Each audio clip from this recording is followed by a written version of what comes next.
I'm Stefan Keyboards, and I'm back after a break with the 6th edition of Rules in Perspective. Welcome back. Soon I'm going to publish new episodes on the Rules of the Game podcast, so stay tuned for that. These are my 3 takeaways from episode 41 on direct democracy in Latin America, a discussion I had with Yanina Welp. If you'd like to listen to the full episode, you can find a link in the show notes. And you find all editions of Rules in Perspective, both as a video on my YouTube channel and as a bonus episode on my podcast. It is important to mention that these are my personal comments and do not necessarily reflect the views of my guests or the organizations they work for. Point 1. Direct democracy can be a powerful democratic tool. It can be used and misused to legitimize institutions and regimes. It is, for instance, used to ratify constitutions, as in the case of Venezuela in 1999, to confirm or veto laws, as in Uruguay, or even to collectively decide on the future of an authoritarian leader, as in the referendum on Pinochet's term as president of Chile held in 1988. What direct democracy allows for is a political discussion and reasoning beyond the parliament, beyond political parties and interest groups. By definition, it involves the public and puts a political issue on a pedestal. An issue gets more prominence in the public and people can make their mind up about a tangible decision to be taken.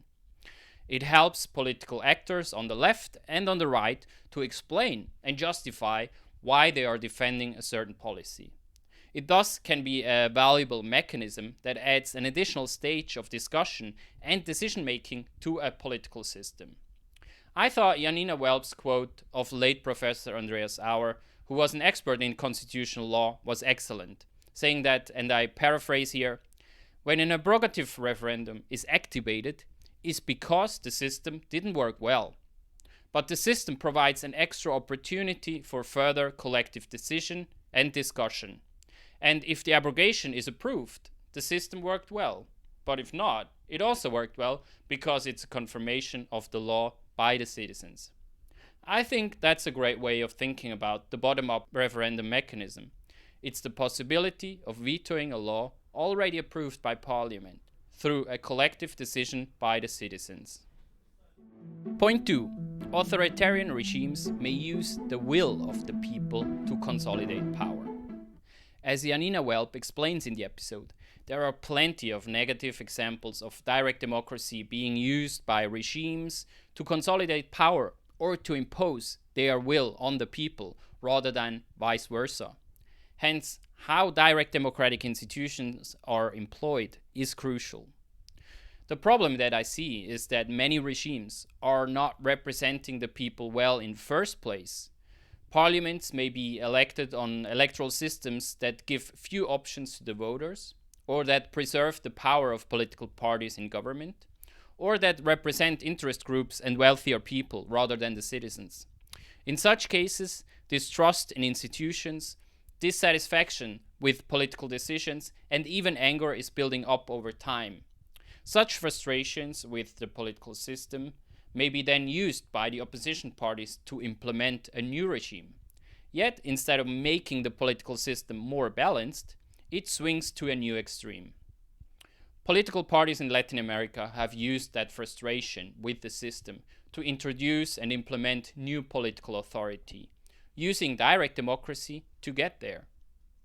Direct democratic decisions are used as an institutional mechanism to legitimize the capture of the political system and to overthrow an exclusive old regime.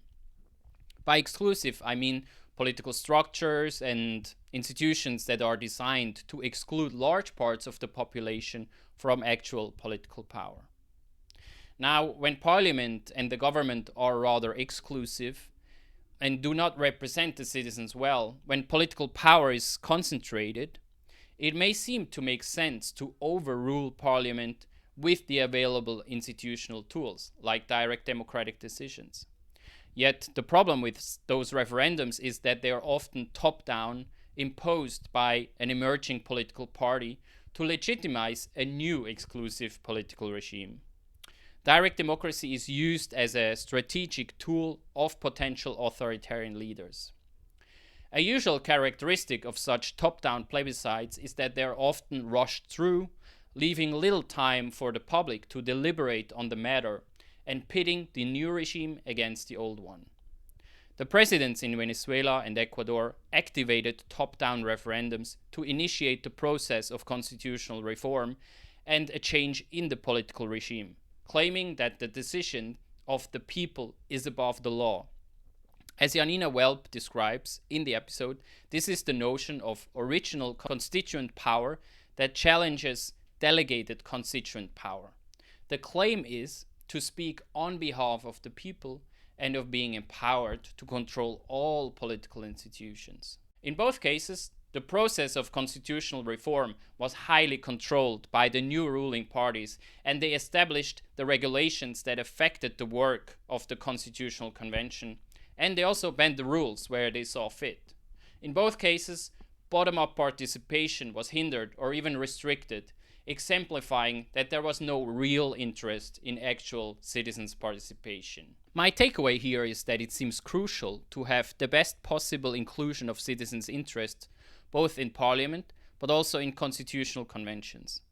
More proportional electoral systems may prevent exclusive political systems in the first place and allocate political power more evenly across political actors and parties.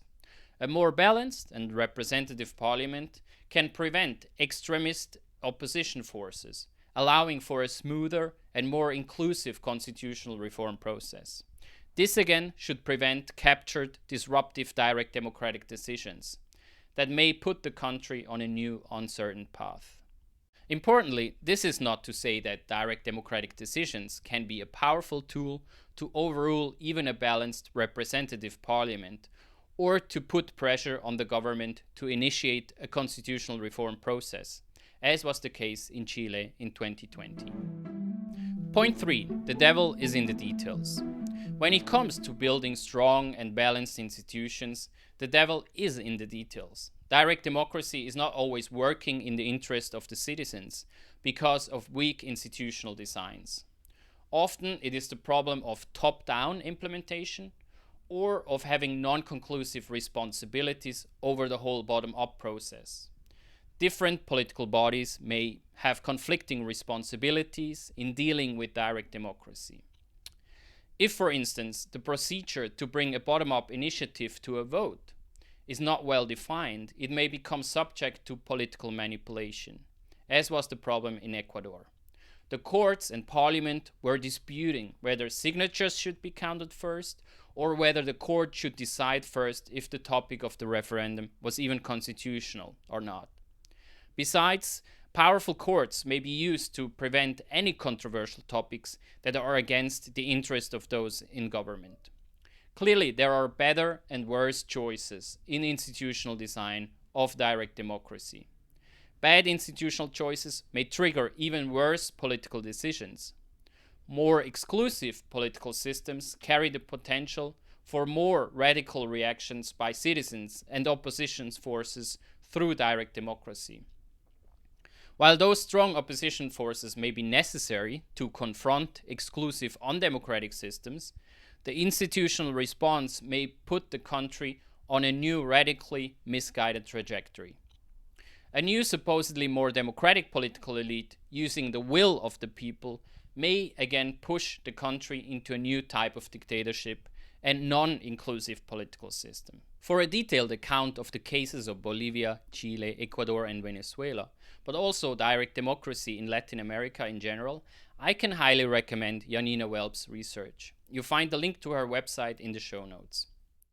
That's it for the 6th edition of Rules in Perspective. I hope you enjoyed it. And new episodes of the Rules of the Game podcast are coming soon. Feel free to send suggestions for future guests and feedback to rulesofthegame.ddi@gmail.com.